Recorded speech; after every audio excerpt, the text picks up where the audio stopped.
empowering employees to deal with micromanagers to create a more positive workplace environment. Thanks so much for staying with us. I'm Tamsin Fidel. And I'm Erin LeBeau. So a boss who micromanages employees most likely will not earn anyone's respect, and it can create a toxic workplace with no one wanting to go above and beyond. Well, workplace culture expert Jessica Kriegel joins us with ways to help manage the situation, even if it's just for your own peace of mind. Jessica, nice to have you with us this afternoon.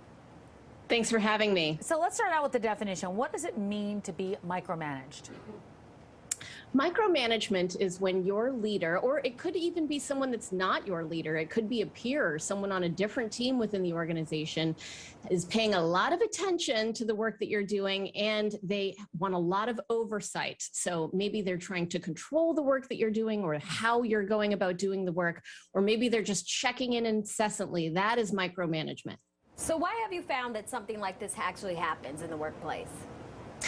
At an individual level, the primary drivers are fear, which makes sense, right? Or a desire for power. At an organizational level, though, the reason that people micromanage is because there is a lack of clarity on the results we're trying to achieve. Micromanagement really festers at a cultural level when people don't know what success looks like. And at Culture Partners, we actually do the science of workplace culture. We measure this.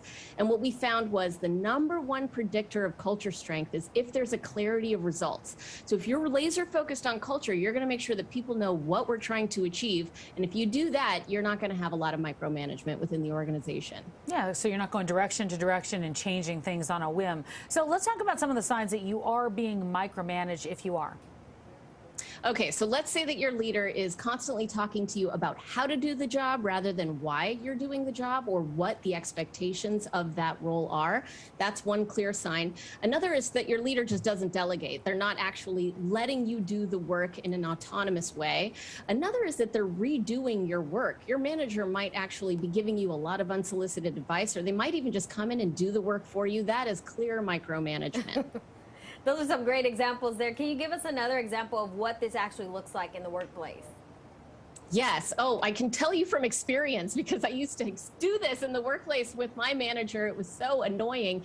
They would come over all the time. They're checking in at your desk. They want to be CC'd on every email that has to do with this particular project, or they're saying that they want to be invited to every meeting.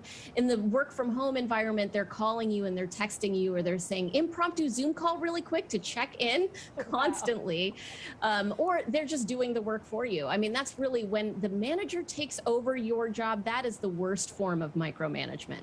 Or everything comes through me. Everything comes through me. All right, so if somebody's being micromanaged, how can they speak up about the issue without alienating their boss or whoever's in charge?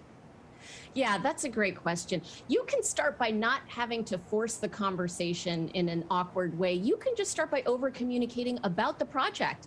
If your manager is coming from a place of fear or a desire for control, surrender to that, right? Just give them the information that they want, let them know what's going on, update them a little bit more frequently than you naturally would. That might help ease the issue right off the bat.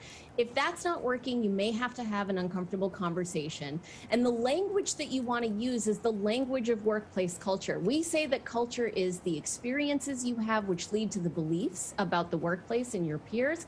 And those beliefs will lead to our behaviors or our actions, and that gets us results. So use that language. Say, hey, the experience I've had with you checking in so frequently has led me to the belief that maybe you don't trust that I can do this on my own. Is that the belief that you would like me to hold? And that's a really non-threatening way to use the language of culture to say, here's what's going on. Is that what you are trying to come across? And then see what happens.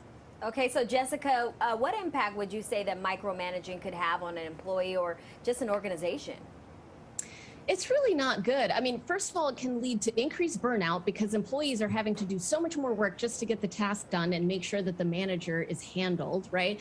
It also actually decreases productivity and it decreases the enjoyment of our work, right? Employee engagement generally, which can increase attrition. Employees are going to leave if they're micromanaged for too long. So all in all, it's not good for business. It certainly stifles innovation as well, which is a big problem because everyone needs to innovate this way this day in order to keep up. What an interesting conversation to have. Jessica, thanks so much for joining us this afternoon. Appreciate it. Nice to see you. Thank you for having me. All right, take care.